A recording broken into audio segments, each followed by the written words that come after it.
Adesso entreremo nelle fasi istituzionali. Siamo nell'ambito dell'esercizio di indipendenza della Repubblica Veneta. Adesso leggeremo. È il primo decreto approvato dalla delegazione dei 10. Decreto numero 1 2014 della Repubblica Veneta. Decreto di esenzione fiscale totale.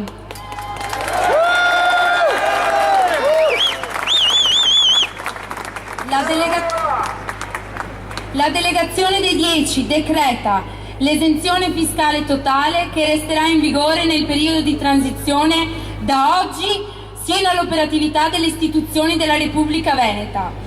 In virtù di tale esenzione si stabilisce che il pagamento di tasse a governi stranieri, oltre che immorale, è illegittimo.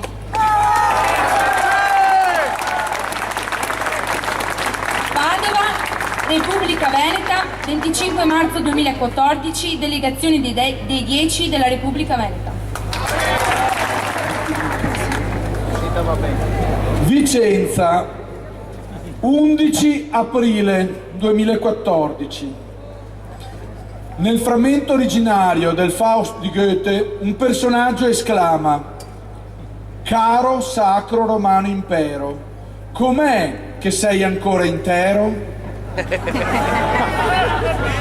Non sarebbe rimasto vivo a lungo nel 1806, dopo 1006 anni di vita gloriosa, a lungo e almeno un secolo e mezzo di decadenza. L'impero veniva formalmente sciolto. L'impero d'Austria che ne nacque, peraltro molto rispettoso della nazione veneta, a cui rese omaggio perfino l'imperatore, non era né poteva essere più sacro o romano.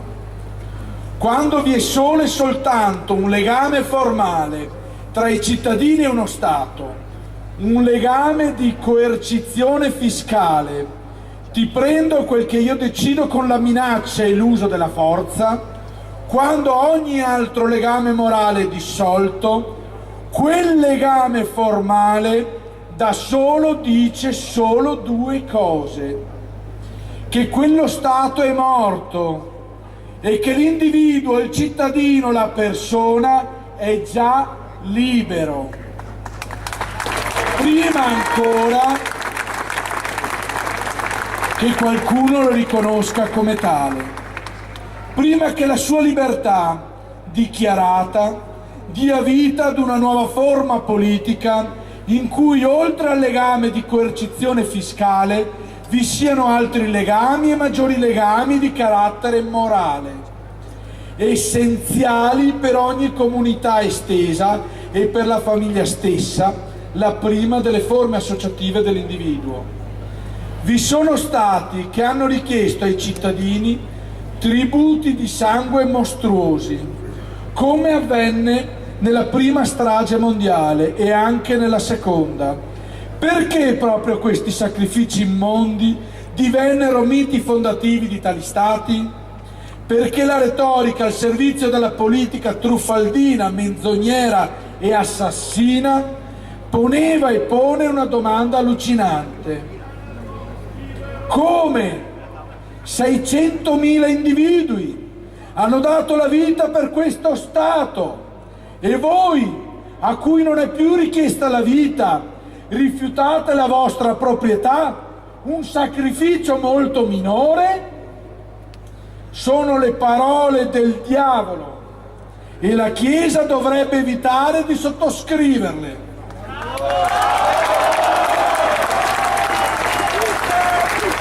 Dovrebbe avere almeno timore di un qualche Lutero digitale che la ponga prima in ridicolo e poi in crisi vera. Per fortuna non tutta la Chiesa la pensa così. La fiscalità non può e non deve essere l'unica forma di legame tra l'individuo e lo Stato. la Repubblica Veneta sta celebrando il suo Tea Party, come i patrioti di Filadelfia e poi di Boston e poi di Chestertown tra il 1773 e il 1774. Se viene legalmente operata una rivoluzione fiscale è perché ormai viene riconosciuta la titolarità alla Repubblica Veneta della fiscalità. Proprio perché la Repubblica Veneta non fonda il legame tra i suoi cittadini e se stessa solo sulla fiscalità, poiché è appena nata. Vi sono motivi ideali, morali, nella nascita di ogni nuovo Stato, poiché nel vecchio Stato la forma di appartenenza era decretata con la violenza solo da motivi materiali. Nessuna intimidazione fonda la comunità umana. Quelle famiglie stesse fondate sulla violenza, il ricatto e l'intimidazione sono famiglie aberranti, sono deviazioni dall'ordine naturale, la cui sussistenza è precaria. Figuriamoci quando su intimidazione, violenza e ricatto si vogliono fondare comunità maggiormente estese di individui. La storia si ripete solo perché il male non viene mai definitivamente sconfitto.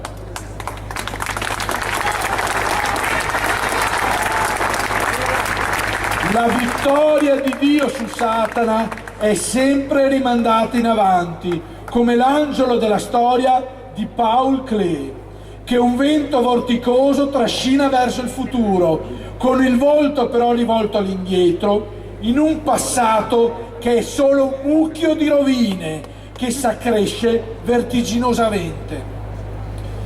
La fiscalità deve fondarsi su di un nuovo patto costitutivo, di una comunità che si dà spontaneamente la forma di nuovo Stato, poiché lo Stato sottrae ricchezza per quel che dovrebbe essere il bene comune o anche solo la quota di appartenenza ad un club esteso. Nessuno Stato può sottrarre più del minimo dovuto e stabilito democraticamente dagli stessi cittadini. E questo è nella Repubblica Veneta. Il bene comune è la sommatoria del bene di ogni singolo cittadino e a quest'ultima sussidiario. Ogni Stato che ponga nei propri principi fondativi, ovvero nella propria Costituzione, la non sottoponibilità a decisione referendaria, ovvero sottragga la decisione del popolo delle proprie aliquote fiscali, è una dittatura!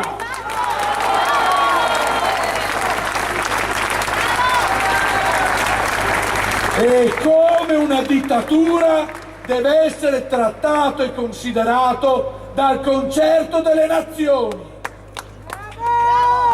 La dittatura è la negazione non solo della civiltà del diritto, ma di ogni civiltà.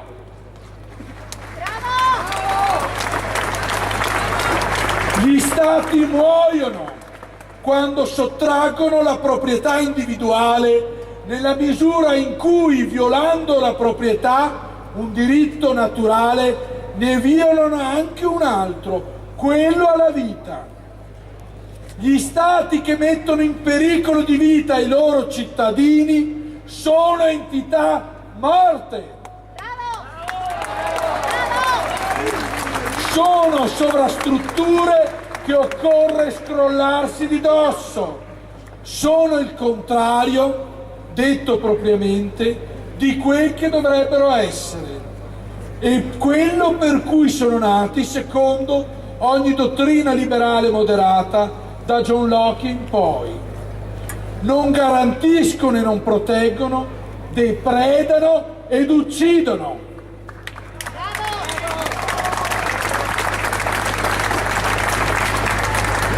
La Repubblica Veneta non sarà Anzi, non è così.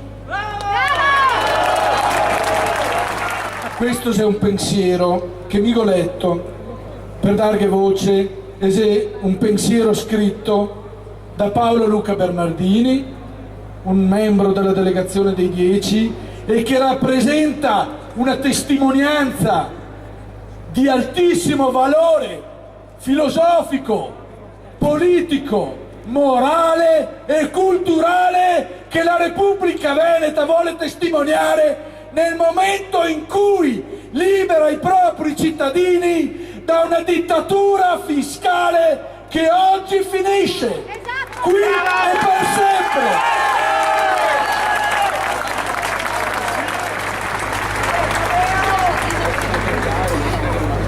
Abbiamo preparato un documento, un compendio che in questa fase di concorrenza istituzionale tra la Repubblica Veneta e il deposto Stato italiano, che ancora non si decide a lasciare la nostra terra libera.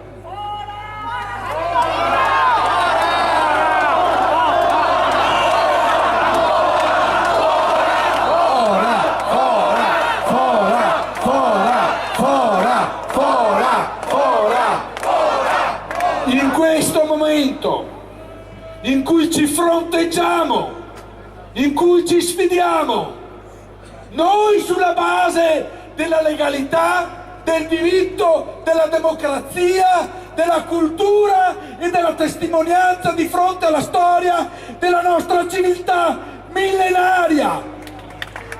Loro sulla base della menzogna, sulla base della mancanza del tradimento dello Stato di diritto, sulla base dell'incultura e della repressione giudiziaria, nonché del furto dei nostri averi.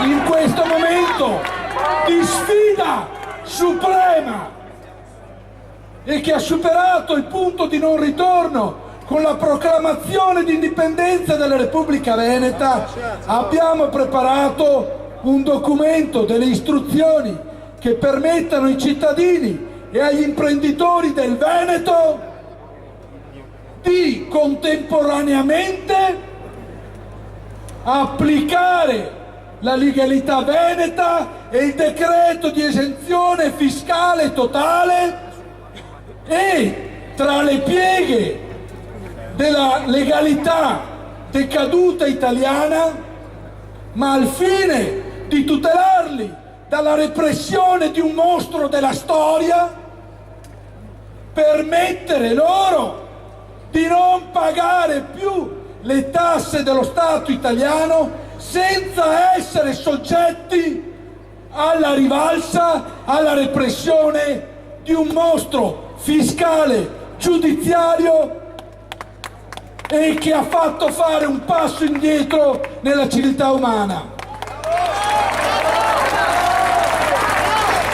Allora, non solo abbiamo elencato e preparato una serie di istruzioni per permettere ai cittadini e agli imprenditori di non pagare più legalmente le tasse, secondo le due legalità concorrenti, la legalità veneta e quella italiana,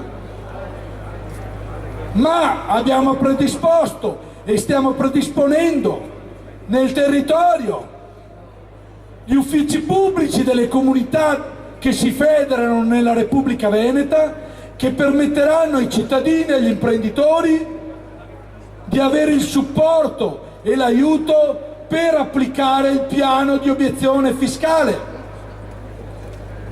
In questo volantino, in queste istruzioni, verso la fine voi trovate un tagliandino che potete e dovete, come imprenditori e come cittadini, compilare, che dovete consegnare all'ufficio pubblico più vicino a voi, oppure inviare via email e attraverso il sito, secondo le istruzioni che nei prossimi giorni vi daremo, affinché noi Repubblica Veneta e Delegazione dei 10, che è l'organo costituito che sta gestendo il periodo di transizione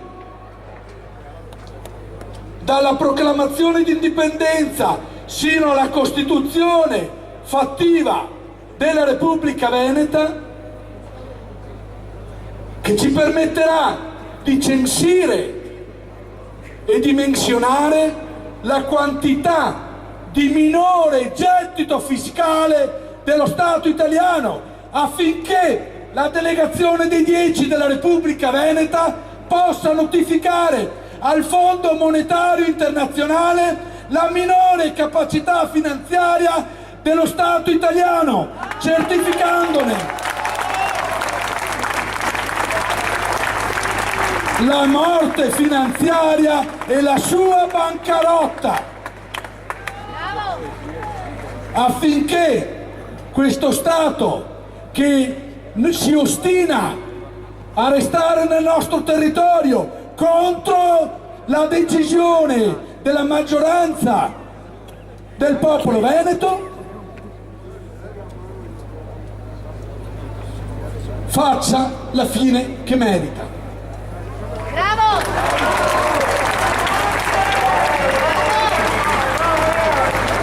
Allora,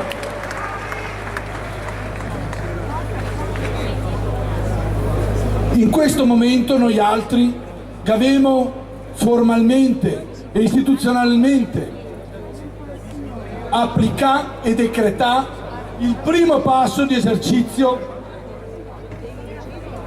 di indipendenza della Repubblica Veneta. È un momento della storia, è un momento dell'istituzione veneta. È un dovere farlo per rispondere in modo istituzionale alla repressione giudiziaria e all'uso criminale della disinformazione e del potere informativo che in modo illegittimo e attraverso il furto delle nostre risorse lo Stato italiano applica sull'opinione pubblica veneta. Era un preciso dovere, è un preciso dovere rispondere con atti formali di fronte ad azioni criminali. Questa è la Repubblica Veneta e questa è la testimonianza di responsabilità che noi vogliamo esercitare e dimostrare di fronte al mondo intero. Grazie e viva la Repubblica Veneta! Devo fare una rettifica. Con le parole di Gianni Busato avevo paragonato l'attuale Stato italiano al Medioevo. In realtà non è così, perché quando c'erano i principi c'erano i servi della gleba. I servi della gleba non erano proprietari di nulla e quando lavoravano dovevano dare il 50% del loro lavoro al principe. Se il principe si permetteva di prendere un solo punto percentuale in più, c'erano le rivolte, ma le rivolte con i forconi. Qui noi in Veneto siamo di fronte a un principe che non è neanche proprietario delle nostre terre e ci porta via più del 60-70% delle nostre risorse. E siamo qui democraticamente, pacificamente, legittimamente, attraverso un plebiscito legittimo contro quello che hanno fatto loro nel 1866, truffa, a dimostrare con la calma e con la pacatezza, ma senza pavidità, questo nostro momento di libertà. Adesso